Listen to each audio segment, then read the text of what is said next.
Hello guys, welcome back to the video on the status forecast weather channel. In today's video we're going over a potential mild wave, I'll call it a mild wave, across the United States coming in the next few weeks. Some people are calling it a heat wave, but I'm calling it a mild wave because it's more mild than it is a heat wave. We'll also be talking about the potential for at least a few, if not multiple, winter storms coming up in the next few weeks. One of these storms could be on the higher impact of things, but temperatures are going to remain the bigger story. So here's the temperatures right now. We're not really going to go over the precipitation or the radar and satellite because radar satellite is just not a big deal right now. Temperatures across the region, or at least the United States, are looking about the 20s and anywhere from the teens throughout the 30s to parts of the central and upper plains. We're also dealing with temperatures between 40 and 70 degrees up and down the west coast. 60 to near 50 to 70 degrees in Florida. Colder, it's much colder in pretty much 70% of the country rather than in other 30%. Temperatures across much of the region are anywhere from about the teens all the way up to the 50 mark in most areas. Only areas that are colder are in the central and upper plains, along with the northeast and New England area and mid-Atlantic. Other than that, southeast is cooler than usual. Right now we are dealing with temperatures between around the 30 mark to as much as 50 degrees in parts of the southeast. So it's a very chilly look, but things are going to change. Here's the CPC's latest update to the Climate Prediction Center. So currently the CPC for the 6 to 10 day temperature outlook is looking pretty much warmer than average across much of the western half of the country, all the way extending into parts of the central United States. Below average temperatures, or slightly below average temperatures, are expected across the northeast, especially interior northeast in New England, along with the Great Lakes region, not so much Ohio Valley, also as well as the pretty much 90% of the state of Florida, and then other areas across parts of the Great Lakes back to the southeast and throughout northeast and New England, especially along the I-95 corridor down to the coastline, and along with parts of the deep south, also dealing with near normal temperatures. Things change when we get into the 8 to 14 day temperature outlook. Below average temperatures are expected throughout the northeast and parts of the mid-Atlantic and Great Lakes region, all the way back to parts of the Ohio Valley and southeast. Above average temperatures are expected for the central plains and upper plains, all the way back to parts of the southwest, including areas like Bullseye is near Nevada, Utah, and Arizona. And that does extend all the way back to parts of Texas. Above average temperatures are also expected for parts of the Pacific Northwest. Here's a 6 to 10 day precipitation outlook by the Climate Prediction Center.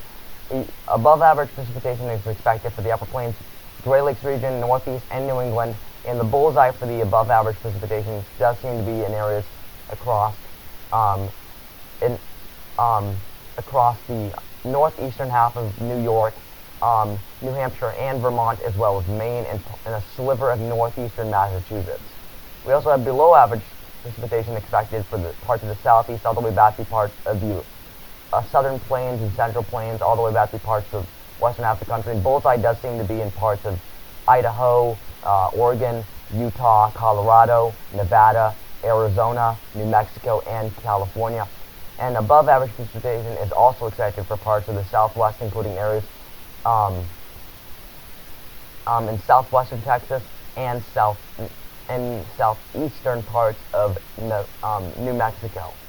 And near normal precipitation is expected for about throughout the extreme Pacific Northwest, all the way back to the Ohio Valley, southeast, and parts of the southwest as well. And then things really do change after that. The 8 to 14 day precipitation outlook looks like pretty much 80% of the country is under an above average precipitation outlook. That goes to the areas, that goes through the northeast, New England, the upper plains, the central plains, pretty much the entire country except for areas in far southern Texas and far southern Florida, and as well as the west coast, especially in areas across Nevada,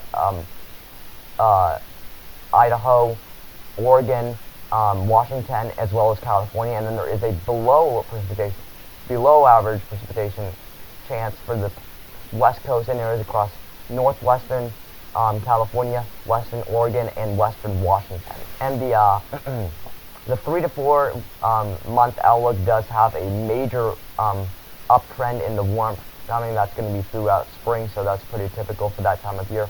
Anyways, here we go with the temperatures. Again, these temperatures are right now are a little bit colder than the GFS, a little bit warmer than the GFS model has things, but here's how things could go.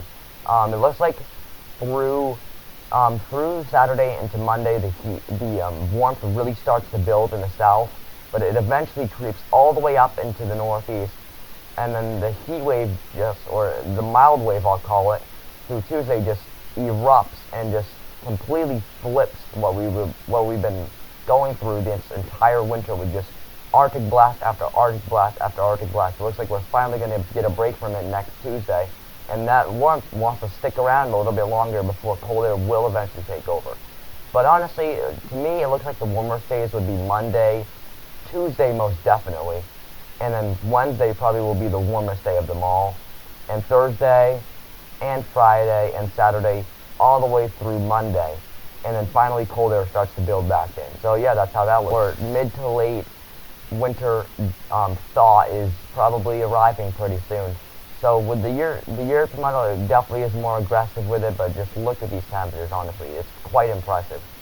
It looks like again, Monday, Tuesday, Wednesday, Thursday, Friday, Saturday probably as well, and then that cold air finally wins back over, but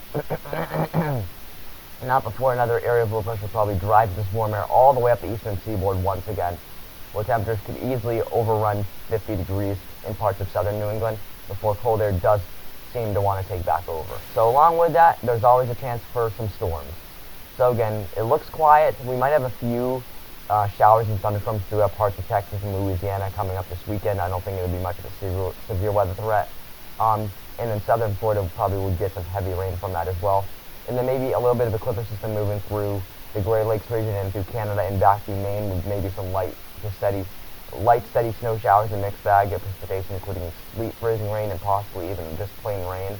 And then another system tries to develop right behind on Tuesday, which would be kind of a very light mix and rain and snow situation for much of the northeast, or at least the interior New England areas. And then our first system actually comes through on Friday. This was the storm that I was thinking it might have been another big winter storm. It just looks like it's going to be like a little clipper system that pulls through the northeast with maybe some rain, mix and snow showers. After that, it looks like cold air will take over with maybe another system pulling through. Doesn't look like a huge deal. And then after that, finally we get a system that kind of will switch the gears and kind of change us all over to warm air, and kind of just drive that cold air in behind with maybe a stronger system pulling through the 5th, so this is a long ways away over like, I don't know, 14 days or so. Looks like it'll start its snow in sleet and freezing rain, and then it'll switch over to all rain for much of the northeast. And then next big system wouldn't be likely, but it's possible to the 8th of March, where it looks like another area of low pressure might even have the capability of being a nor'easter. Here's the DFS model on things. So again, it looks like it has the system a little bit farther north than the European model, especially for parts of the southeast this weekend. But it looks like the general rain showery, showery few days. And then no big systems like to be going through, maybe through Sunday. Finally, maybe a bigger system pulls through next Sunday, with maybe a little bit of a system, kind of that we've seen in the past, where it kind of is just doesn't really hit much of, at least Maine in that kind of way, but it looks like a decent snowstorm. And then after that, it looks like we might get another system develop right behind it through the 6th.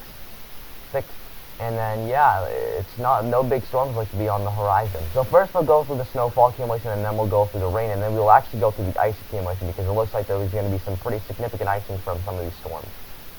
Here's the snowfall accumulation. It definitely doesn't look as much as it looked on the radar site or on the future radar, but this is what we're looking at here.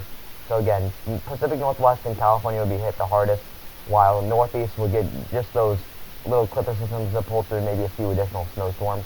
Here's the European model. Again, not near as much, but Northeast and the Great Lakes region and Canada seems to get the heaviest of the snowfall accumulation, along with the Pacific Northwest and the Western coast. Here's the rainfall accumulation. Again, healthy rainfall up and down the East Coast, all the way back to parts of the central United States.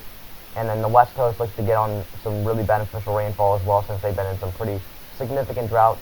Only areas that have been dealing with fires would likely only get like maybe around an inch or two, but that's more than enough to definitely wash out some of those fires, obviously. Here's the GFS model as far as the rainfall accumulation. Again, it looks like pretty much the entire country is going to be getting on some sort of rain or snow accumulation or mixed accumulation.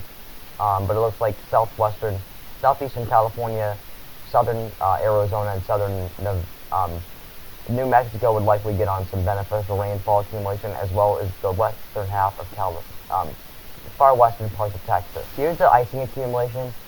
It doesn't look as significant as I thought it was going to, but also we haven't taken a look at the Earth model, which I don't have access to the Earth model right now. So again, it looks like much of the freezing rain are going to be like widely isolated in areas. The most significant icing accumulation that I'm seeing on this map right now is in parts of northeastern Oregon and northern Washington, and then maybe some maybe a little bit of isolated areas across much of the country, especially avoiding the southeast and parts of the southwestern half of the country, but that's that. I know severe weather season and tornado season is on the horizon, so I'm just basically looking for any systems that might be able to pull out a severe weather event. So the only area that I might be able to see causing some sort of severe weather event is like this upcoming March, around the 4th through like the 5th, with maybe a little bit of, I wouldn't say a derecho, but maybe a little bit of a severe weather outbreak.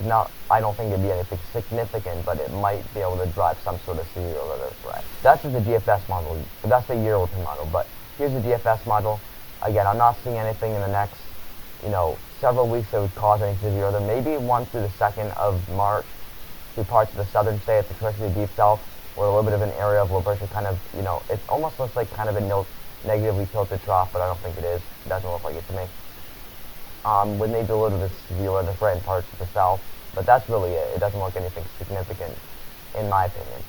And then maybe, this goes a little bit farther out, but through the 9th of March, maybe something develops across the southern United States, around the Oklahoma and Kansas area, that maybe becomes a stronger system that potentially has a little bit of a cold front and a warm front that will be able to create some sort of severe weather event, but I don't see much happening other than that. In other news, a solar flare has been released from the sun. It's just a matter if we can get a CME, that is known as a coronal mass ejection.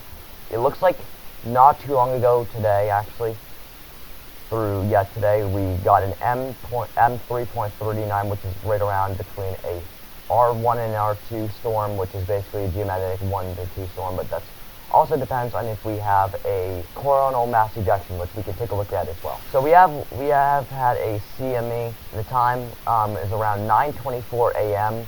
today. So I think this might be the same one, I'm not sure, but it looks like we do have some sort of CME, which means northern lights could be a possibility. So here's the aurora borealis forecast. It doesn't look like any significant things are going to be happening, but I definitely expect this to potentially be expected maybe in the next 1 to 2 days. Since a coronal mass ejection along with a solar flare, if that coronal mass ejection was directed towards the sun, that would be definitely pretty cool. I'm going to see if I can get some coronal graph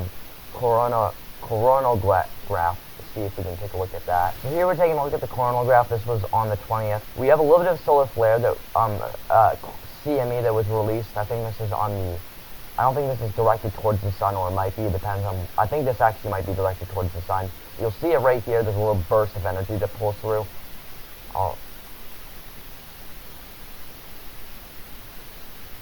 Just watch right here.